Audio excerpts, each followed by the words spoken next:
By the winter of 1932, 1 in 3 New York workers had no job. He was one of them. The cold woke him, as it did every morning. And winter in the Lower East Side apartment held a permanence that summer never could. He rose before the light, a ritual performed in silence. The floorboards were ice under his bare feet. In the grainy dark, the room was a landscape of shadows, the lumpy silhouette of the bed where his wife and 2 children still slept, the single chair, the chipped wash basin on its stand. He pulled on his trousers, the wool worn thin at the knees, and his shirt buttoning it with fingers that felt thick and clumsy. His suit jacket, brushed clean the night before, hung from a nail on the wall, a uniform for a war with no front lines. He moved to the single window, its glass frosted at the edges. The sky over the rooftops was the color of a bruise, fading to a sickly yellow at the horizon. Down in the air shaft, the eternal smell rose. Damp plaster, old cabbage, the ghost of coal dust from stoves long gone cold. The building was quiet, but it was the quiet of held breath, of 100 families calculating the day before it began. His wife stirred. He heard the soft rustle of blankets, the careful shift of her weight so as not to wake the children. Her day of management was commencing. She joined him at the small table, her face pale in the gloom. Without a word, she took the loaf of bread from its tin. It was a day-old loaf purchased for 8 cents from the baker on Delancey, who gave a penny discount for yesterday's goods. 8 cents. He tried not to think of it as a fraction of the rent, which was $28 a month and now 6 weeks in arrears. Her hands were precise. She cut 4 slices, each a precise, thin measure of sustenance. The remaining heel and a smaller portion were wrapped back in the cloth for the evening. The ritual of division was absolute. She filled the kettle from the tap in the hall, the water running cold, and set it on the single gas ring. The tea was weak, the leaves having been used twice before. Coffee was a memory from another life. Milk, at 10 cents a quart, was for the children alone, and only a spoonful in their cup. The children woke not with energy, but with a slow, subdued emergence. The boy, 7, and the girl, 5, sat up in their shared cot, their eyes large in their thin faces. They dressed quickly, shivering into their clothes. Their games were quiet things, conducted in whispers, the boy arranging bottle caps into rows like men at a hiring hall, the girl folding a scrap of cloth over a stick, a silent pantomime of domesticity. They were aware of the ledger, the unspoken accounting that governed every movement in the room. Breakfast was consumed in near silence, the only sounds the careful chewing of bread, the sipping of hot, pale tea. The father watched his son dip a corner of crust into his cup, a small luxury. He felt the familiar contraction in his chest, a tightness that had nothing to do with the cold. It was the erosion, grain by grain, of the man he was supposed to be. His fear was not philosophical. It was a physical, practical dread of the deepening cold, the landlord's next visit, the moment the bread ran out before the week did. He stood, the chairs scraping softly. This was the next ritual. He put on his jacket, his hat, and his overcoat, threadbare at the cuffs. His wife handed him the last of the bread, a single slice wrapped in newspaper, for his lunch. Their eyes met. No words were needed. Her quietness was not passivity. It was the focused energy of a general fortifying a besieged position. Her day would be a battle of repairs, darning socks until the fabric disintegrated, scrubbing with a sliver of soap, stretching soup from bones and potato peelings, a relentless campaign against decay. He touched his son's head, a brief, rough contact, and stepped out onto the landing. The stairwell swallowed him. the smells intensifying, the gloom deeper. His footsteps echoed in the hollow silence as he descended into the city's chilly exhale, a man performing the only duty left to him, the search for work. The tenement door closed behind him with a solid, final sound, sealing his family into their private struggle. The street received him with an indifference that was absolute. It was a New York morning in the deep winter of 1932, and the air was a cold, wet cloth pressed against the face. He turned up his collar, the wool frayed and rough against his jaw, and began to walk. The sky was a low ceiling of striated gray, the color of dirty dishwater. Soot from a million cold chimneys stained the brickwork of the buildings, giving the avenue the appearance of a long neglected tomb.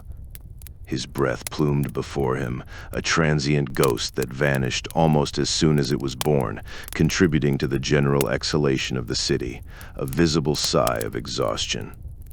He fell into step with other men.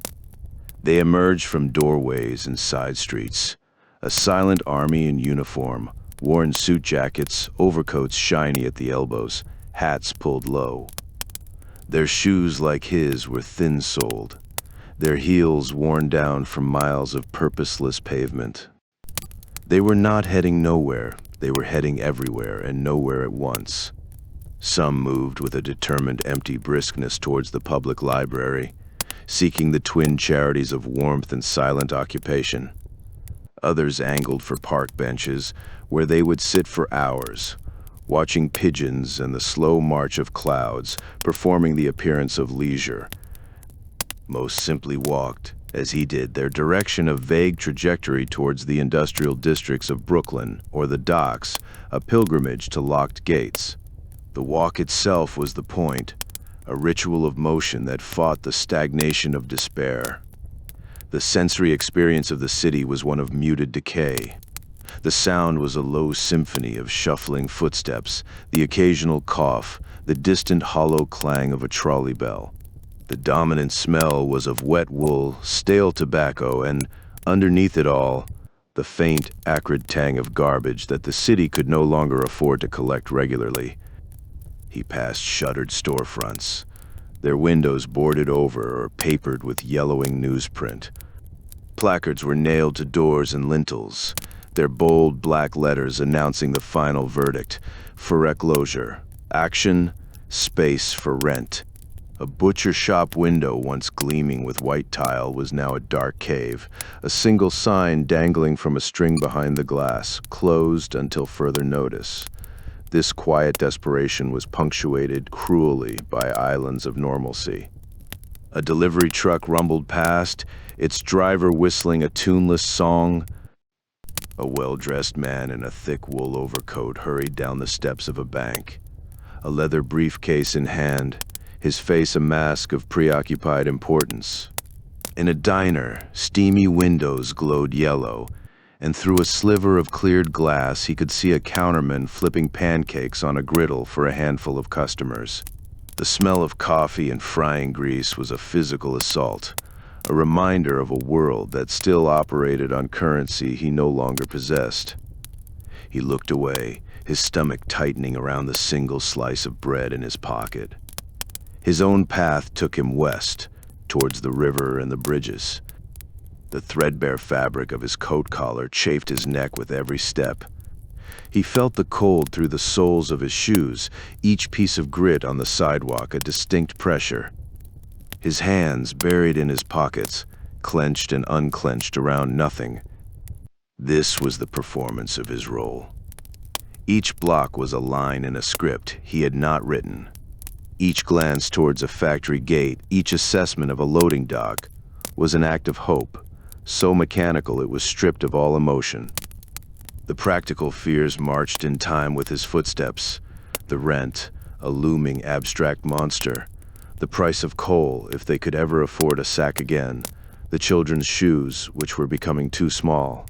He crossed under the shadow of the elevated, the structure casting the street into a deeper gloom. A train roared overhead, a sudden, violent eruption of sound and vibration that shook the pavement. For a moment, The world was noise and iron. Then it passed, receding into a rumble, leaving the street quieter, more hollow than before. The men walking beneath it did not look up. They were accustomed to the temporary eclipses. He reached a wider avenue and paused, as if for breath. The traffic was sparse. A few automobiles, older models, puttered past.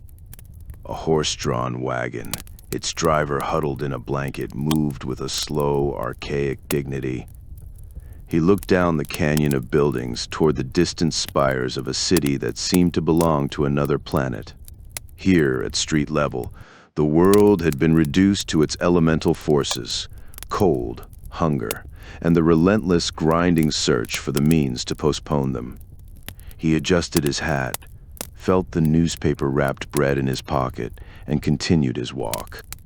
The city's chilly exhale flowed around him, through him, as he moved deeper into the heart of its quiet, desperate morning. His route, a meandering arc of futile purpose, bent northward towards Times Square.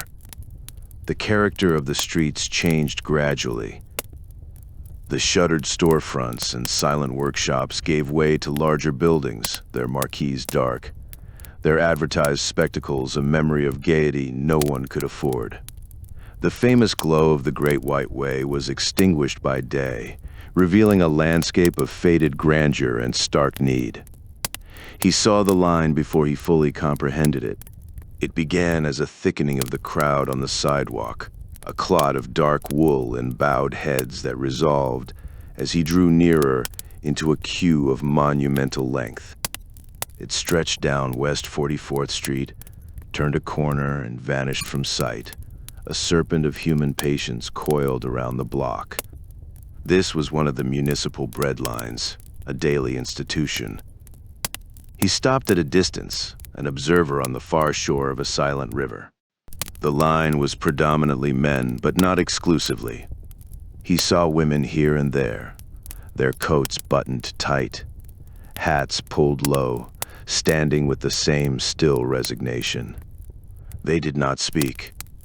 There was no conversation, only the soft, collective shuffle of feet on cold pavement, the occasional muffled cough. The silence was profound, a blanket that smothered the usual clamor of the city. It was the sound of dignity stretched thin, of people waiting not with hope, but with a grim acknowledgement of necessity. Their postures were a study in endurance.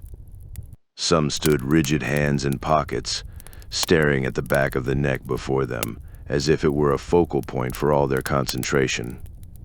Others slumped, shoulders curved inward against the cold and the weight of the weight. A few leaned against the building fronts, their eyes closed, not sleeping but retreating into some interior space. Their faces were uniformly pale, etched with a fatigue that was more spiritual than physical. They were of all ages young men who should have been in factories or offices, old men who should have been resting by a hearth. The depression had made them contemporaries in this new, grim vocation of waiting. Police officers stood at intervals along the line, not to keep order, for none was needed, but as a presence. Their job was to ensure the queue remained a queue, that the quiet desperation did not boil over into chaos. They looked not at the people, but past them, their faces set in professional neutrality. Their very presence underscored the transaction. This charity, this meager sustenance, was a civic function, dispensed under the watchful eye of authority. He calculated, as he had been conditioned to do. A bowl of soup and a slice of bread here, dispensed by the Salvation Army or the city, cost nothing but time and pride. In a diner, a similar meal might be 15 cents. 15 cents was 2 loaves of day-old bread. It was a quart and a half of milk. It was the difference between a child having shoes that fit next month or not. For these men and women, the arithmetic was absolute. They traded hours of their day, the last of their public standing, for the subtraction of that one crushing variable. He moved on. the image of the line burning in his mind. It was a spectacle of impersonal, institutional scale. His own hunger, the bread in his pocket, felt private, almost privileged in comparison. He walked north, the crowds thinning, the buildings giving way to the open space of Central Park's southern edge. Here, the city's response to need was not organized into lines, but sprawled in a chaotic, desperate imitation of community. The Hooverville began as a fringe of disorder along the park's stone wall. What from a distance might have been mistaken for a pile of discarded lumber or a contractor's yard resolved, on closer inspection, into a shanty town. It spilled into the park itself, a village of despair erected on the frozen grass of what was once called the Great Lawn. People called it Hoover Valley. He stopped at the perimeter, a respectful outsider. This was not a line to join. It was a world to observe, a possible future to contemplate. The shanties were monuments to ingenuity born of desperation. They were built from whatever the city had thrown away. Walls were pieced together from splintered packing crates still stenciled with faded shipping instructions, from sheets of corrugated tin hammered flat, from cardboard reinforced with tar paper. Roofs were a patchwork of more tar paper, of scavenged timber, of flattened tin cans painstakingly soldered together. Doors were blankets or pieces of scrap wood hinged with leather straps. Windows were empty squares, sometimes covered with greased paper. The structures leaned against one another for support, a precarious geometry against the wind. Narrow, muddy paths wound between them. In the center of some clusters, metal drums cut in half, served as braziers. Thin plumes of smoke rose from them, carrying the smell of burning wood and trash, the scent of borrowed warmth. There was activity here, but it was the slow, deliberate movement of survival. A man carefully nailed a new piece of cardboard over a hole in his wall. Another split a discarded plank with a hatchet for kindling. A woman hung a few ragged garments on a line strung between two shanties, the wet fabric already stiffening in the cold. This was the personal, adaptive scale of the catastrophe. The breadline was a passive receipt of charity. This place, this Hooverville, was an active collective clawing at shelter, a defiant and pitiful establishment of order where none was offered. The father stood for a long time, his hands deep in his pockets, feeling the cold seep up through the soles of his shoes. The thin slice of bread in his pocket felt like an artifact from a more stable world. He looked from the chaotic, struggling village of scrap back toward the canyon of buildings where his own family waited in their cold room. The line between them, he understood with a cold clarity, was not one of kind, but only of degree.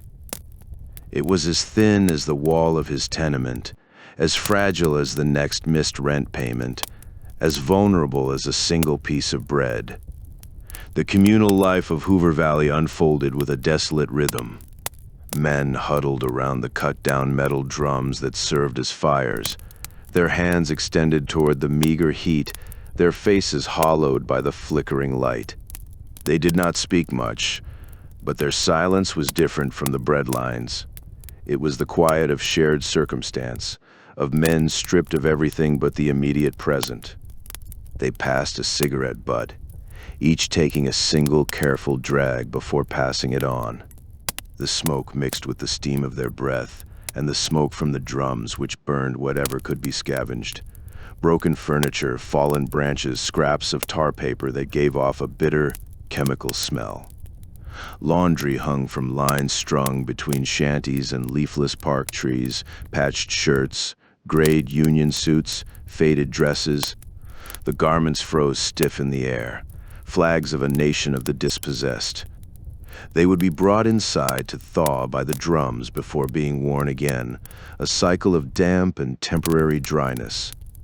A woman emerged from a shack pieced together from what looked like old theater flats, their painted scenery still visible, a fragment of a forest, a curve of false column. She carried a chipped enamel bowl, tossing its contents, a thin gray water, onto the frozen mud of the path. Her movements were efficient, devoid of hope, purely functional. He saw a few children. They were not playing. A boy of perhaps 10 sat on an overturned crate, staring at nothing, a man's oversized jacket swallowing his small frame. A younger girl stood perfectly still beside a woman, her thumb in her mouth, her eyes large and watchful. The absence of play was more profound than any noise could have been.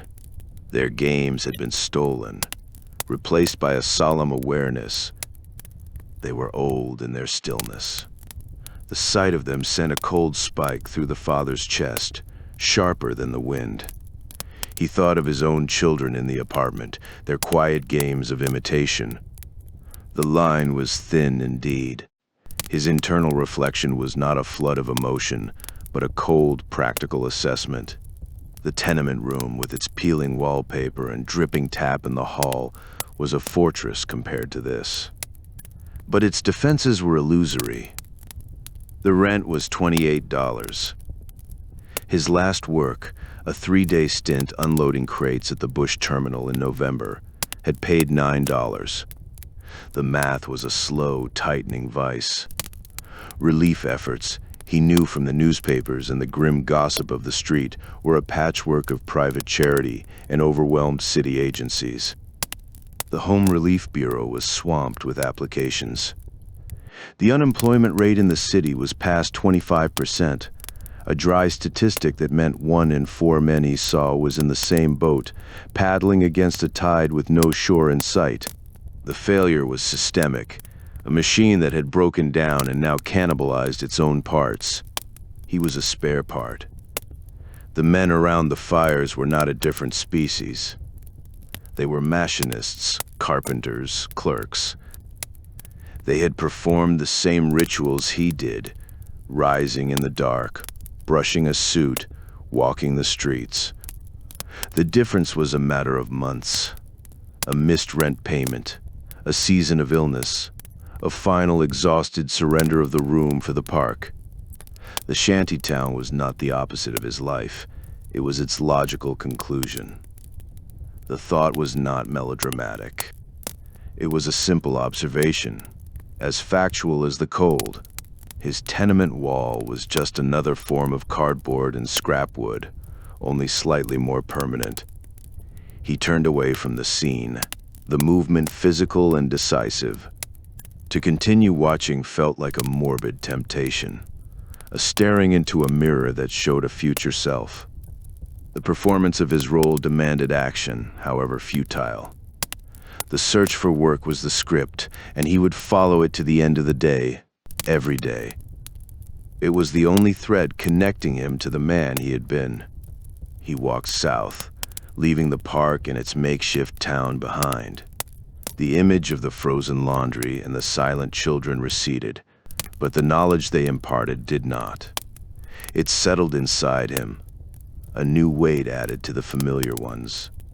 His steps, as he headed east toward the factories of Long Island City, were no lighter, but they were purposeful. The futility was the point. The walking itself was the last remaining proof of effort, a daily reaffirmation that he had not yet crossed that final thin line. He adjusted his threadbare collar against the wind and continued, a man moving from one landscape of desolation to another, carrying the ghost of a shantytown with him, a blueprint for despair he prayed he would never have to use. The click of the latch behind him was the starting pistol for her day.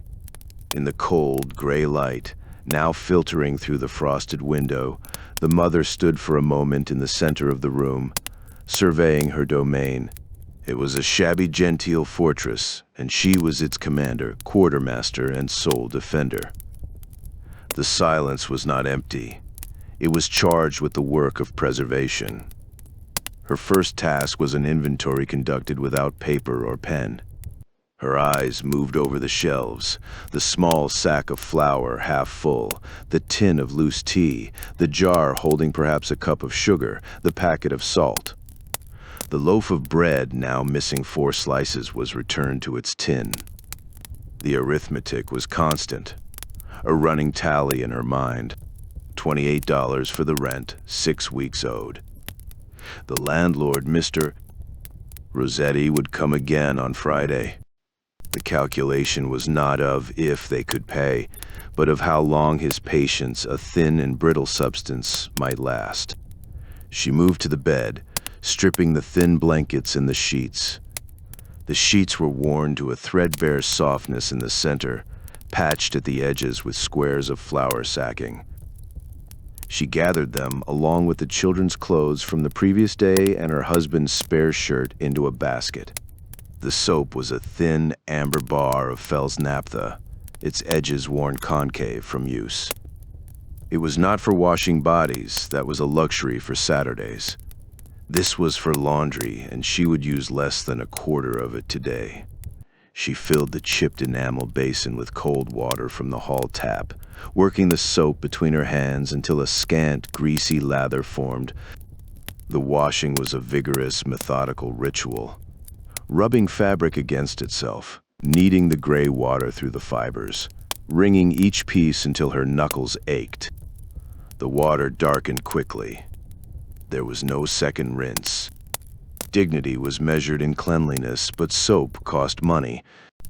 While the laundry dripped on a line strung across the room, adding a damp chill to the air, she turned to mending. She sat in the single chair by the window, the best light falling on her lap. Her sewing basket was a repository of salvage, wooden spools of thread in faded colors, a pincushion made from a scrap of velvet, needles of various sizes. She took one of her son's socks, its heel worn to a translucent web. Using a darning egg, a smooth wooden mushroom, she stretched the fabric and began weaving new threads across the whole. A tight, meticulous lattice. Each stitch was a defiance of entropy. She darned until the original fabric was more patch than sock, a testament to the fact that nothing could be discarded until it had utterly disintegrated. The children watched from their cot, their morning games paused. The boy studied her hands, the intense focus of her work. The girl held her own scrap of cloth, mimicking the up and down motion with a blunt needle. Lunch was not an event. It was a redistribution of the morning's arithmetic. She gave each child a small piece of the saved bread heel and a cup of water. For herself, she took a few sips of tea, the leaves now steeped a third time, producing a liquid the color of dust. The psychological labor was as taxing as the physical. Her quietness was strategic, a dam against the children's questions and her own fears. To speak might be to acknowledge the precipice. Her management of scarcity was a performance of normalcy, a play in which every prop was examined for its next use. In the afternoon, she prepared the evening meal. This was the day's most sacred ritual. From a paper packet, she produced a beef marrow bone, purchased for 2 cents from the butcher, who saved such things for his neediest customers. It was scrap, but it was currency. She placed it in the single pot with cold water and set it on the gas ring. As it began a slow simmer, she took a bowl from the icebox, a collection of vegetable scraps saved over the week, potato peelings, the tough outer leaves of a cabbage, the ends of a carrot. These were washed meticulously, every speck of edible matter conserved. They joined the bone in the pot. A pinch of salt, a single bay leaf from a nearly empty jar. This would become soup, a thin, nourishing broth that stretched one bone and a handful of scraps into a family's dinner. The smell that gradually filled the room, earthy, meaty, faint, was the smell of victory, however small. The children's games resumed, quieter now as the short day began to wane. They played store, using the bottle caps and scraps of paper. But their play was eerily accurate. "Sorry, we're all out," the boy whispered to his sister, who held out an imaginary coin. Come back tomorrow. They played landlord, the boy knocking sternly on the footboard of the cot while the girl looked down at her hands, shaking her head silently. They were not just imitating adult life. They were rehearsing its anxieties. As dusk tinged the window purple, she put the laundry away, the fabric still slightly damp and cold. She set the table with 4 bowls, 4 spoons, all mismatched. The careful preparation of the room for her husband's return was part of the fortress's upkeep. It said, "We are holding. Order remains." The weight she carried was the knowledge that she was the last line of defense. If her calculations failed, if her repairs faltered, the decay outside, the bread lines, the Hooverville, the cold would breach the walls.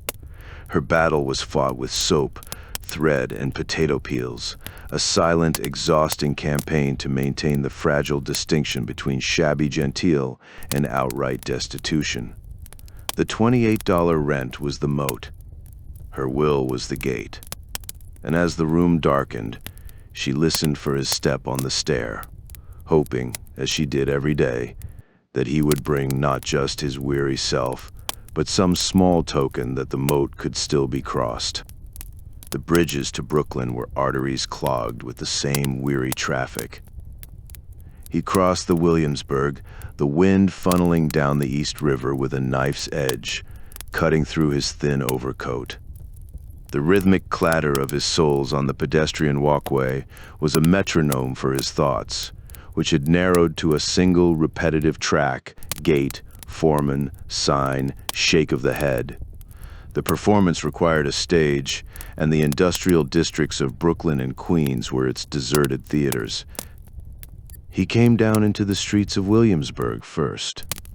The neighborhood was a canyon of brick and soot, the air carrying the ghost of 100 different trades, oils, solvents, burnt metal, now grown faint. His destination was a pattern. Any building with a loading dock, a smokestack, a sign indicating manufacture. The first was a machine works on Hayward Street. The gate in the chain-link fence was closed, secured with a heavy padlock. A piece of cardboard was wired to the mesh. The message, painted in blunt black letters, was the same he had seen for months. No help wanted. He did not pause long. The sight was too familiar to warrant more than a glance. The factory windows, some broken and patched with wood, stared back like blind eyes. His shoes, their soles worn smooth, began their complaint. Each step transmitted the texture of the pavement, the grit, the cracks, the uneven set stones directly to the bones of his feet. A blister, an old companion rubbed raw on his right heel. He walked with a slight, unconscious adjustment in his gait to favor it, a hitch that added another layer of fatigue. He moved south toward the waterfront, toward Bush Terminal and the sprawling complex of the Navy Yard. Here, the scale of idleness was monumental. The docks, which should have been a chaos of shouting men and swinging cargo, were eerily quiet. A few freighters sat low in the greasy water, but no lines of stevedores moved along the piers. The great cranes stood frozen against the gray sky, skeletal and useless. He saw men, dozens of them, leaning against warehouses, sitting on coils of rope, staring out at the river. They were waiting for a miracle, for a whistle that would not blow. He did not join them. His ritual demanded motion, the appearance of purpose. To stand still was to admit defeat. At the gate of a textile mill in Sunset Park, he saw activity and allowed a filament of hope, stupid and automatic, to rise. A truck was backed up to a loading bay, and 2 men were moving boxes. He approached the small guard shack. A foreman in a wool cap and heavy jacket stood just inside, warming his hands over a coal stove. The father removed his hat, a gesture of respect that felt archaic. "Excuse me. Any chance of work today?" "Loading, sweeping, anything." The foreman looked him over, not with malice, but with a weary recognition. He shook his head once, a short, definitive motion. Not a thing. Not for months. We're shipping out the last of the inventory. Try down the line. The man's tone was not unkind. It was the voice of a man who had given the same answer 100 times before. The father nodded, replaced his hat, and turned away. The rejection was not personal. It was systemic, a function of a broken world. This somehow made it heavier. He walked east now, into Queens. The hunger held at bay by discipline announced itself as a sharp, hollow ache beneath his ribs. He thought of the bread in his pocket, but the ritual dictated it was for later, a reward for miles covered. He passed a diner, its windows steamy, and the smell of fried onions made his stomach clench violently. He walked faster. In Long Island City, the landscape was one of silent industry. Factories that had once produced paints, chemicals, and machinery stood locked and dormant. At one gate, a small group of men had gathered, not in a line but in a loose, hopeless cluster. They watched as he approached. One of them, an older man with a grizzled face, spoke without being addressed. "Save your breath, brother. Super told us they're auctioning the lathes next week." The father looked past the man to the factory. The "No Help Wanted" sign here was professionally painted on a sheet of tin, a permanent fixture. The afternoon wore on, the flat gray light beginning to thicken toward dusk. The physical toll accumulated. The ache in his feet climbed to his calves and settled as a dull throb in his lower back.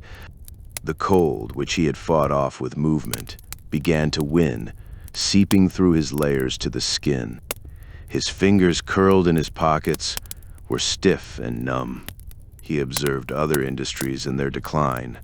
A glass works with only one chimney showing a trickle of smoke.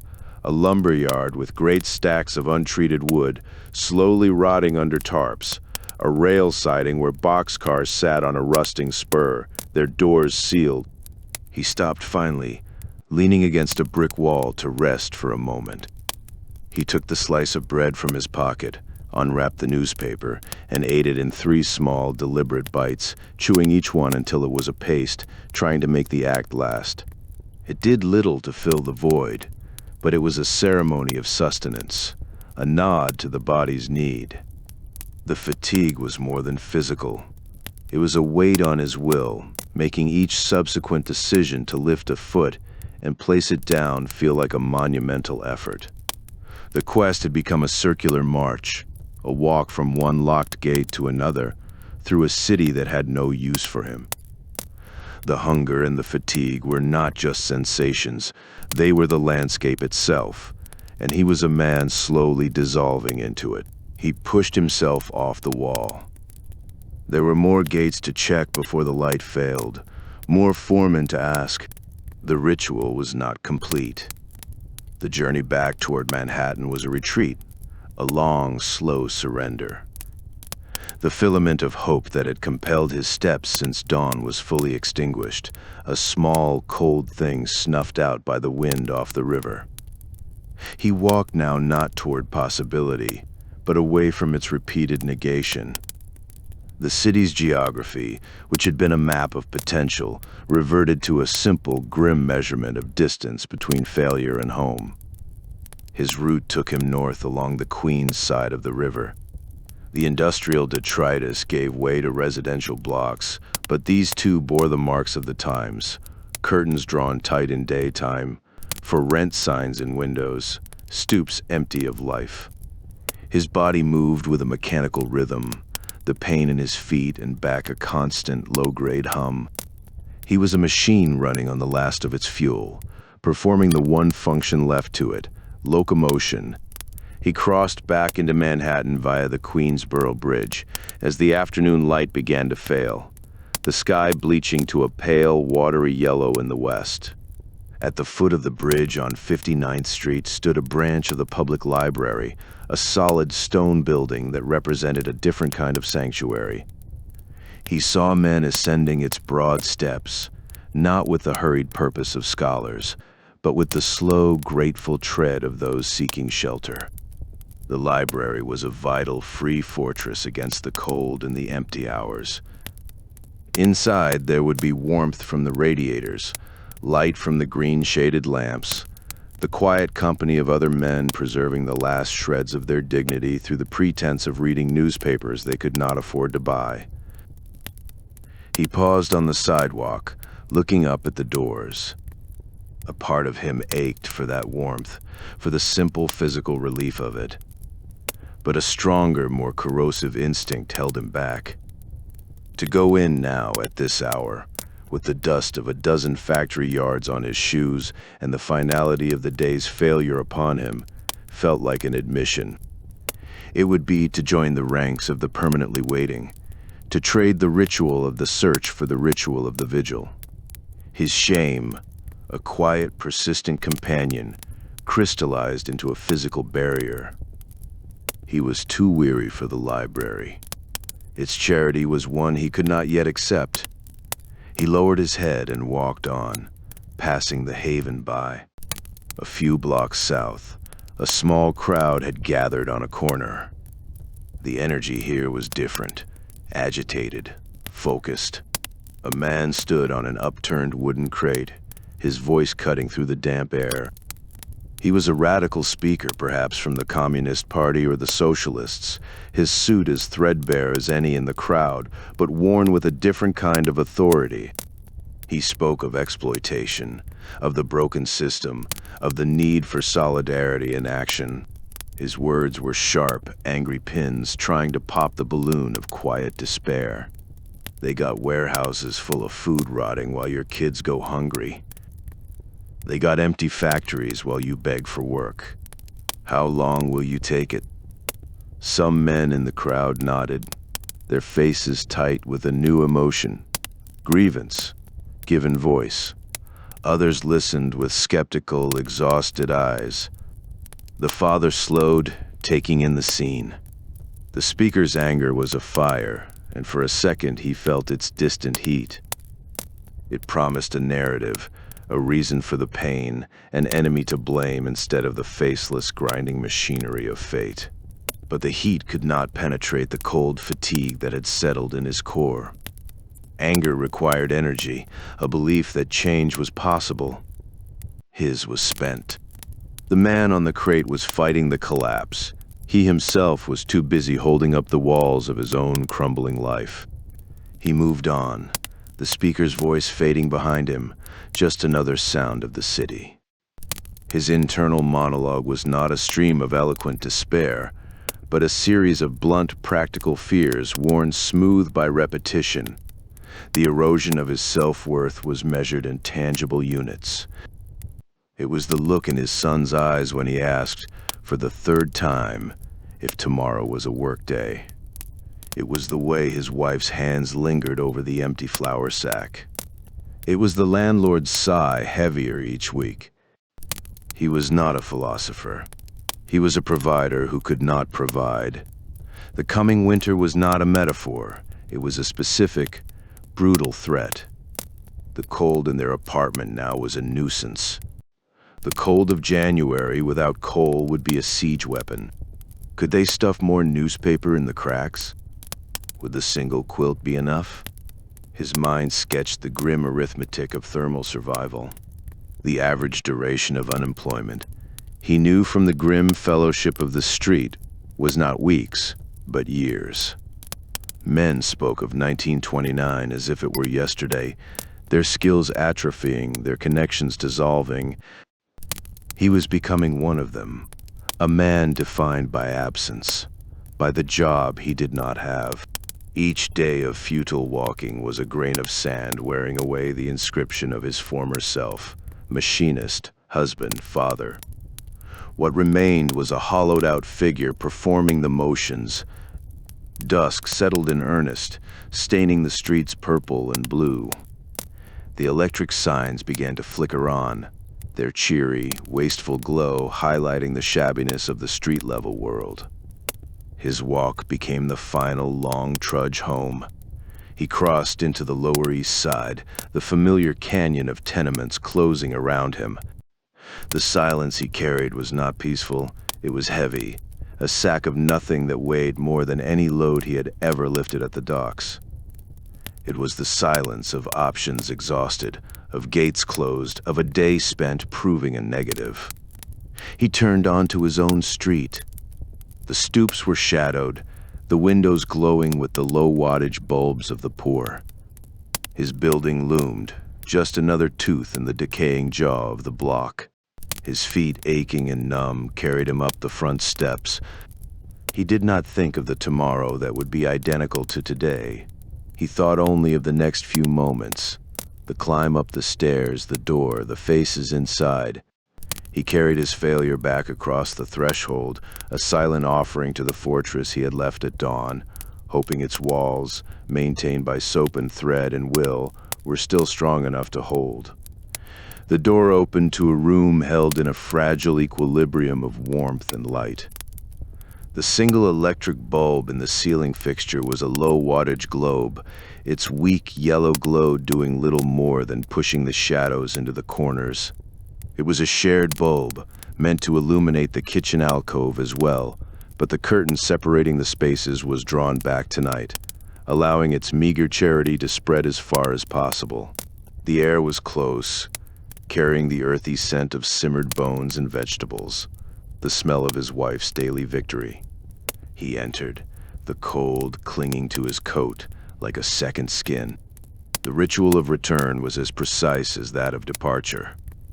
He hung his hat and overcoat on the nail, his movements slow with fatigue. His wife stood by the small stove, her back to him, giving him a moment to compose his face. The children were at the table, their hands in their laps, waiting.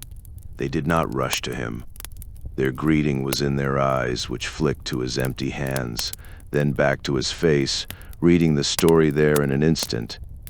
They had become experts in the language of silence. She brought the pot to the table, a chipped enamel vessel that held the evening's calculation. The soup was a clear, thin broth, faintly amber with a few translucent slivers of onion and carrot settled at the bottom. 4 bowls were filled with meticulous equality. The bread, the remaining portion from the morning, was cut into 4 exact pieces.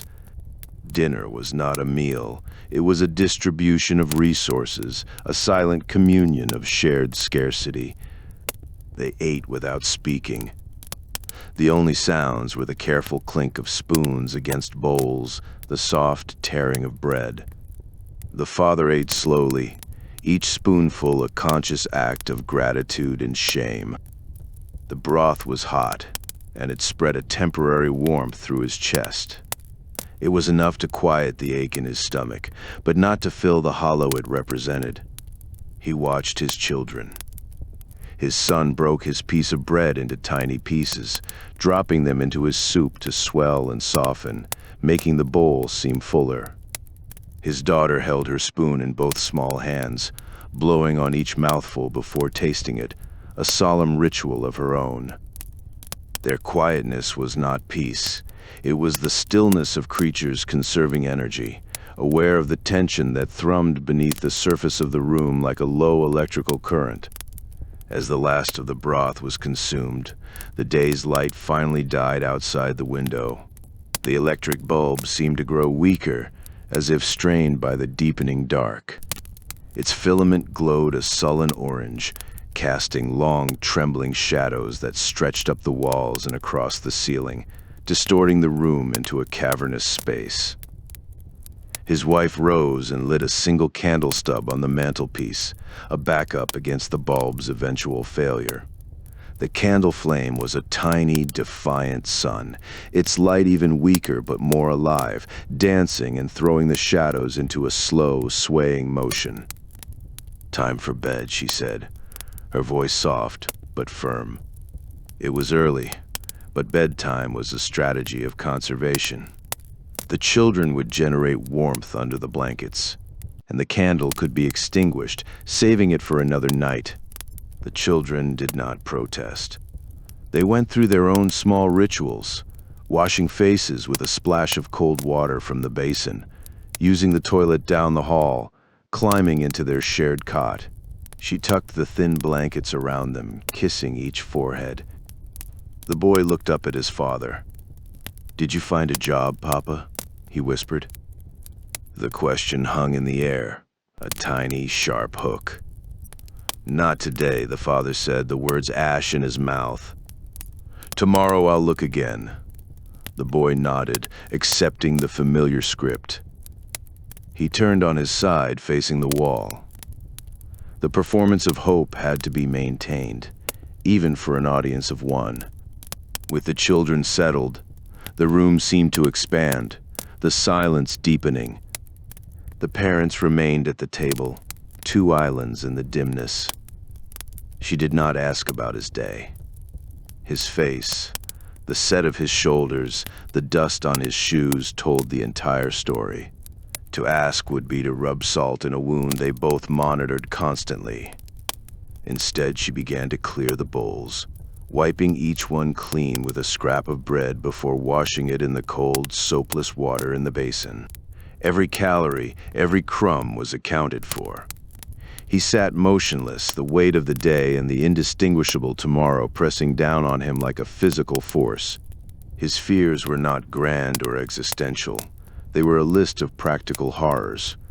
The rent, the landlord's patience, wearing thinner than the soup, the children's shoes, the coal bin, empty, the winter still gathering its strength. Each worry was a stone, and he carried the cairn within him. His identity, the man who could fix things, provide things, was eroding daily, washed away by the tide of no help wanted and locked gates. He was becoming a ghost in his own life, a presence defined by absence. His wife finished her tasks and sat opposite him. She did not reach for his hand. Their comfort was in shared endurance, not in touch. They sat in the darkening room, the failing electric bulb and the guttering candle their only companions. The silence between them was not empty. It was filled with the unspoken calculations, the managed fears, the sheer psychological labor of holding despair at bay. From the city outside, distant sounds seeped through the walls, serving only to emphasize their isolation. The low, mournful whistle of a train, the 3rd Avenue L rumbled through the canyons, a sound of ceaseless movement going nowhere they could follow. A shout from the street below, angry and brief, was cut off by a slamming door. Faintly, from an apartment down the block or across the air shaft, came the tinny sound of a radio, a burst of orchestral music or a comedian's laugh track, a snippet of a normal world that felt as distant as the moon. These sounds were the city's heartbeat, but they were the heartbeat of a stranger. Inside the room, the only rhythm was the slow, shared breath of survival. The electric bulb flickered once, twice, and then died with a faint ping. The candle flame jumped in the sudden supremacy of its own light, casting their faces in sharp dancing relief before settling. She looked at the candle, measuring the wax. "Enough for tomorrow," she said. Not to him, but to the room. It was a statement of fact, a tiny plank in the fortress wall. He finally stirred, the chair creaking under his weight. The ritual was complete. There was nothing left to do but sleep and rise to repeat it all. The monolithic nature of their struggle was its defining feature. Each day was not a new battle, but the same battle refought, with resources dwindling and the enemy, the cold, the hunger, the silence growing stronger. He stood. She blew out the candle. The darkness was immediate and absolute, a velvet weight that filled the room. In the cot, one of the children sighed in sleep. He found his way to the bed by memory, the floorboards cold under his feet. He lay down beside his wife, feeling the slight warmth of her body through the blankets. They did not speak. Outside, the city, distant sounds continued. Another train, a distant siren, the endless quiet murmur of millions in the same predicament. The last light was extinguished. The day was over. The relentless, repetitive cycle of their survival had closed another loop, and in the absolute dark, the only certainty was that dawn would come, and with it, the cold, the calculation, and the walk. The fortress held for one more night. That, my dear listeners, was an account of a day during the Great Depression. Farewell for now, until we meet again in a different time.